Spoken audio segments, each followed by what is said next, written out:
existe um momento que quase ninguém percebe. Não é quando o herói vence. É aquele instante em que ele sabe que pode dar tudo errado, que alguém pode se machucar por causa da escolha dele, e mesmo assim, ele dá o passo. Tinha um garoto de 11 anos que vivia esse instante quase toda semana.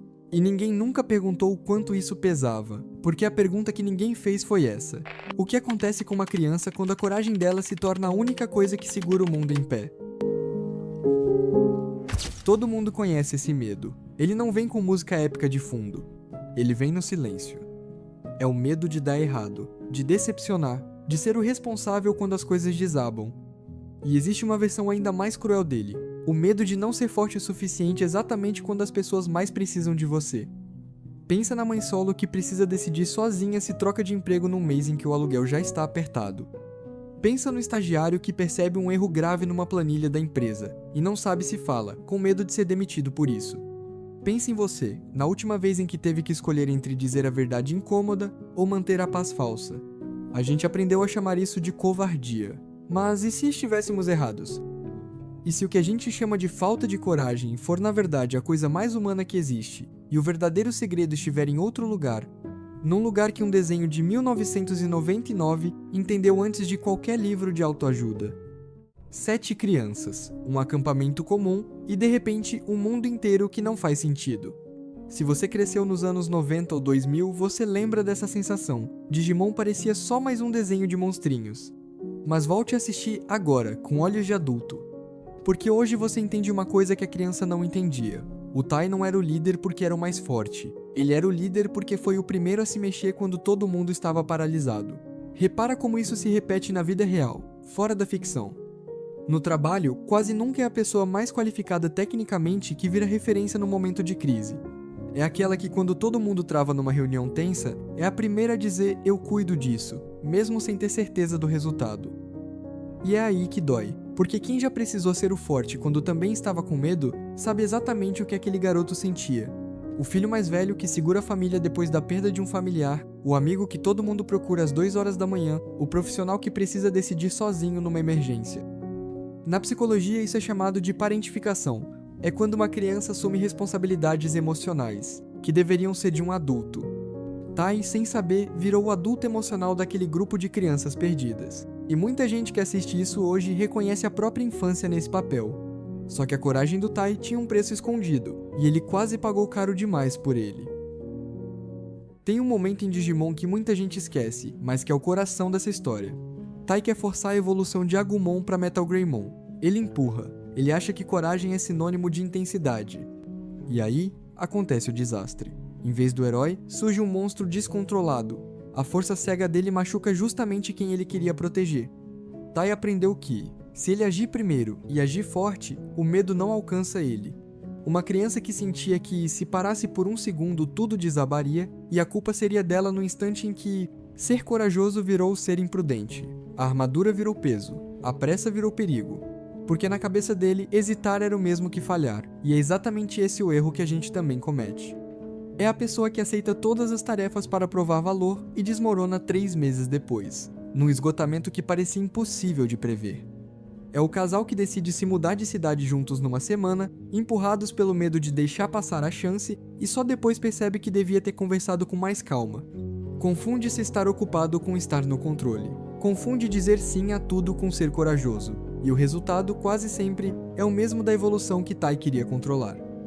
Agumon vira Skull Greymon, uma força que devia proteger e que acaba destruindo por dentro. Depois de Skull Greymon, o Tai faz algo que quase nenhum herói faz. Ele recua, ele vai embora. E é justamente aí que ele começa a descobrir o que a coragem realmente é. Repare nos óculos. Tai carrega esses óculos na testa o tempo inteiro. Eles nunca cobrem os olhos dele. Ficam ali, prontos, mas ele continua enxergando o mundo sem proteção. Esse é o símbolo perfeito. Coragem não é blindar-se contra o medo. É seguir de olhos abertos, vendo o risco com clareza, e mesmo assim avançar. E foi exatamente isso que Aristóteles disse há mais de 2000 anos. Para ele, a coragem é uma virtude, e toda virtude é um meio termo. De um lado, a covardia. É a falta de coragem ou a presença de um medo excessivo que impede alguém de enfrentar situações de risco, perigo ou responsabilidade. Do outro, a imprudência.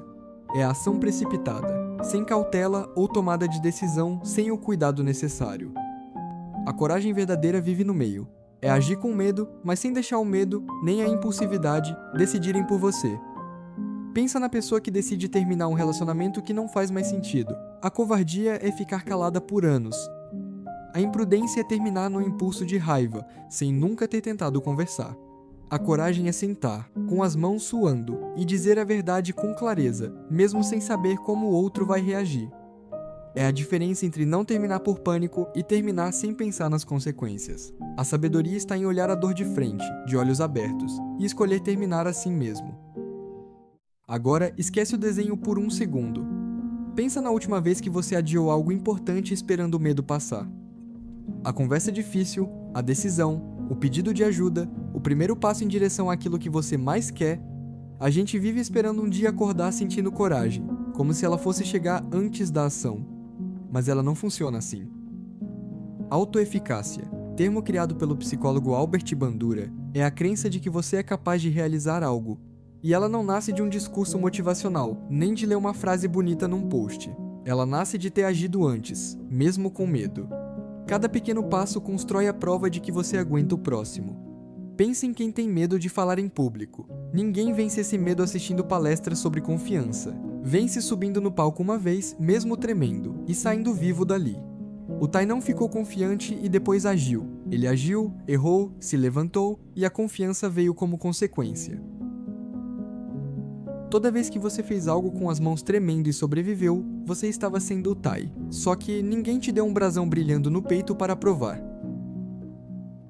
E aí chegamos na verdade mais difícil de todas. Quando o brasão da coragem finalmente brilha de verdade, não é no momento em que Tai está sem medo. É no momento em que ele está aterrorizado. Mas dessa vez, ele para de tentar controlar tudo. E é aqui que entra Sêneca.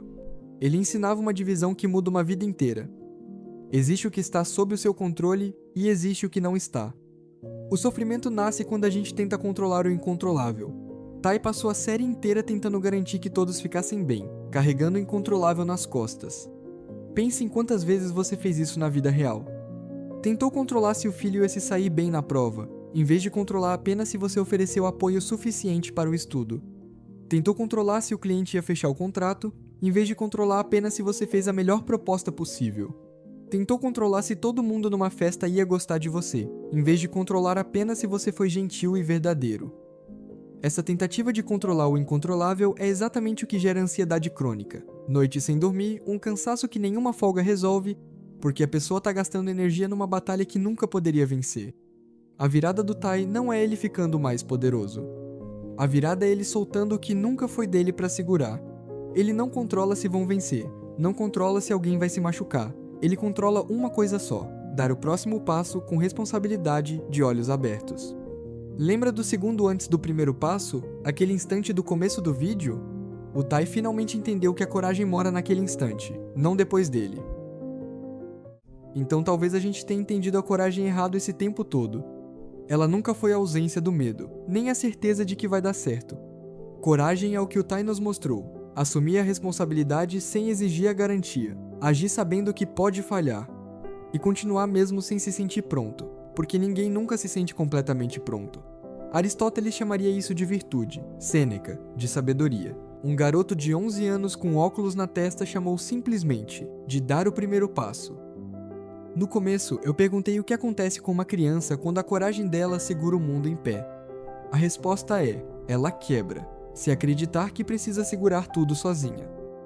Mas ela cresce no momento em que aprende que não precisa controlar o mundo, só precisa escolher o próximo passo. Então essa é a pergunta que eu deixo com você, de olhos abertos, sem música épica de fundo. Qual é o passo que você está adiando, esperando um medo que nunca vai embora?